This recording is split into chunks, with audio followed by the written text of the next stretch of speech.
श्रीमङ्गलचण्डिकास्तोत्रं ध्यानं देवीं षोडशवर्षीयां रम्यां सुस्थिरयौवनां सर्वरूपगुणाढ्यां च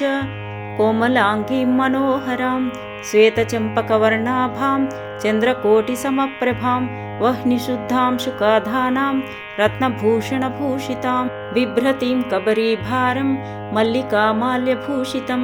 बिम्बोष्ठीं सुदतीं शुद्धां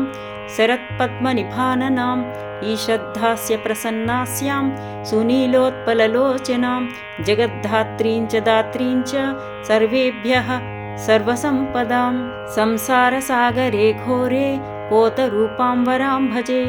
देव्याश्च ध्यानमित्येवं स्तवनं श्रूयतां मुने प्रयतः सङ्कटग्रस्तो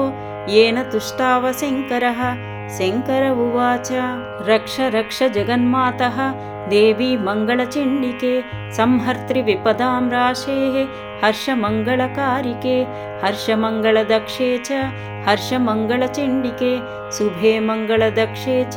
शुभमङ्गलचण्डिके मङ्गले मङ्गलार्हे च सर्वमङ्गलमङ्गले सतां मङ्गलदे देवी सर्वेषां मङ्गलालये पूज्या मङ्गलवारे च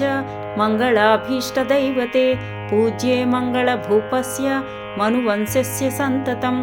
मङ्गलाधिष्ठातृदेवी मङ्गलानां च मङ्गले संसारमङ्गलाधारे मोक्षमङ्गलदायिनि सारे च मङ्गलाधारे पारे त्वं सर्वकर्मणां प्रतिमङ्गलवारे च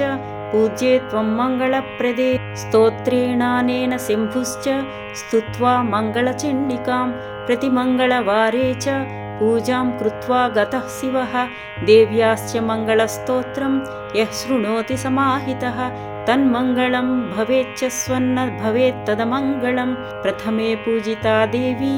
शम्भुना सर्वमङ्गला द्वितीये पूजिता देवी मङ्गलेन ग्रहेण च तृतीये पूजिता भद्रा मङ्गलेन नृपेण च चतुर्थे मङ्गले वारे सुन्दरीभिश्च पूजिता पञ्चमे मङ्गलाकाङ्क्षैः नरैर्मङ्गलचण्डिका पूजिता प्रतिविश्वेषु विश्वेशैः पूजिता सदा ततः सर्वत्र सम्पूज्य सा बभूव सुरेश्वरी देवादिभिश्च मुनिभिर्मनुभिर्मानवैर्मुने देव्याश्च मङ्गलस्तोत्रं यः शृणोति समाहितः तन्मङ्गलं भवेच्च स्वन्न भवेत् तदमङ्गलं वर्धन्ते तत्पुत्रपौत्र मङ्गलं च दिने दिने इति श्रीब्रह्मवैवर्ते महापुराणे प्रकृतिखण्डे नारदनारायणसंवादे चतुश्चत्वारिंशोऽध्याये मङ्गलचण्डिकास्तोत्रम्।